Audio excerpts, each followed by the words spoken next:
Hi everyone, Slap the Knee Head Tano here, the internet's busiest music nerd, and it's time for a review of this new Fire-Toolz album.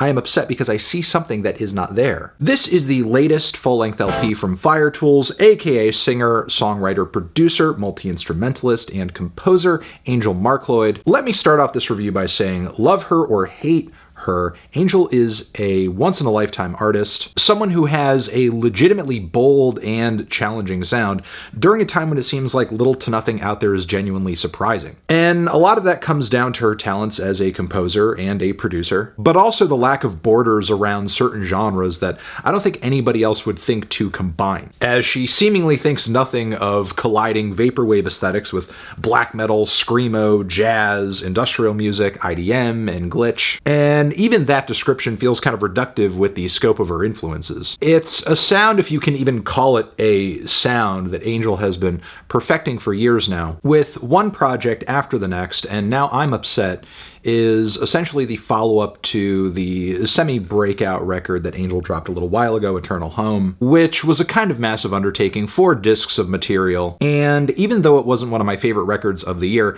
I still left it astounded by the exciting clash of sounds and genres throughout it. I was also kind of surprised by how grave and even fantastical much of the music on this project felt, despite how over-the-top and colorful and odd it is, which is a stark contrast from other acts that take a similar everything but the kitchen sink approach, but use that in a way to embrace some sense of absurdism. With Angel's stuff here, though, there's something refreshingly genuine and personal about it, especially on the opener where you can catch Angel varying between black metal, death metal, and even hardcore screams, placing that over some dizzying breakbeats and what sounds like some futuristic synth jazz meant to soundtrack a Sonic the Hedgehog game. Meanwhile, the lyrical side of things is where stuff emotionally gets kind of tangled. We're hit with a barrage of different emotions and experiences that read as pretty surreal and otherworldly. The progression isn't exactly hooky either, as Angel isn't typically one for big, repetitive, hooky choruses, which may or may not make this record someone's cup of tea. But I will say this, rarely does her music meander or lull aimlessly. It's always on to the next thing, and the melodies and arrangements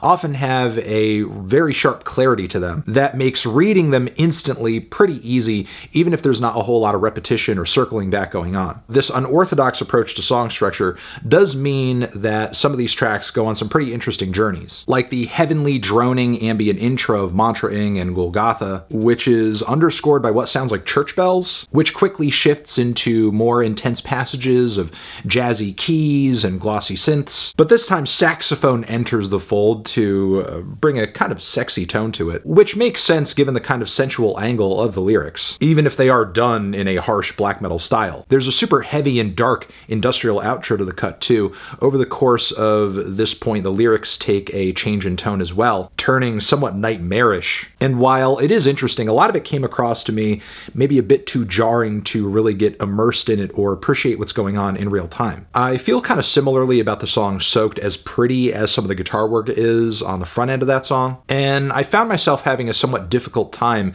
settling in with the rest of the record as well, which is odd because I thought this would be the project I would really click with for Fire-Toolz. You know, it's shorter and maybe could be easier to digest than Eternal Home, but ultimately I just ended up finding it a little less immersive on the whole, which was not helped by the flow of the record overall feeling kind of choppy and fragmented. We have shorter interlude type tracks that go back to back on 5 and 6, which is followed by one of the longest pieces on the record, an expansive instrumental that combines elements of, again, jazz, smooth jazz to be specific, jangly guitars, and a kind of primal groovy beat. There's something very new age and serene about the atmosphere surrounding all of it as well, and while I do think it is an interesting centerpiece for the album, with a lot of skilled playing, in terms of vibe, I'm not really sure if it's something I would gravitate toward just on my own or outside of the context of this record, or even presume it was a Fire-Toolz track. However, there are spots on this thing I found to be genuinely exciting and explosive,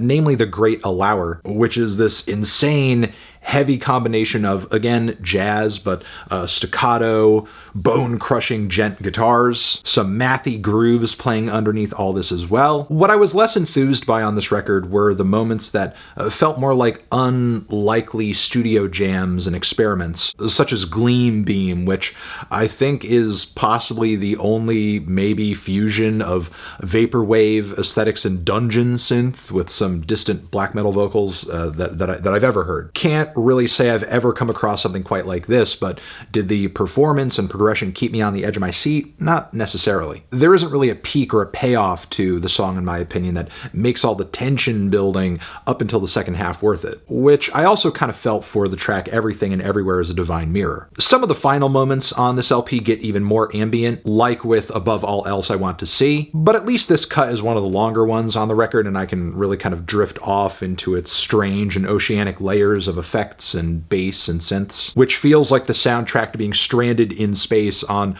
a spaceship that's talking to you. Then there's the closer, which I thought was an epic moment of sorts, with passionate vocals, mystical synth leads, ambient tones droning into infinity in the background. It's a vibe for sure, but once again, the progression of the track ultimately I wasn't gripped by. So with this record, all in all, I was excited by the unique and very weird array of sounds that it presents on the surface. Many of the instrumental performances on this project are really impressive too, but I was left feeling less than thrilled by a lot of the compositional inner workings of individual tracks, and also didn't really see the whole thing coming together that cohesively in terms of album flow too. I'm feeling a decent 2 strong 6 on this one. Tran, Zishin, have you given this record a listen? Did you love it? Did you hate it? What would you rate it? You're the best, you're the best. What should I review next? Hit the like if you like, please subscribe, and please don't cry. Hit the bell as well. Over here next to my head, it's another video you can check out. Hit that up or the link to subscribe to the channel. Anthony Fantano, Fire-Toolz, forever.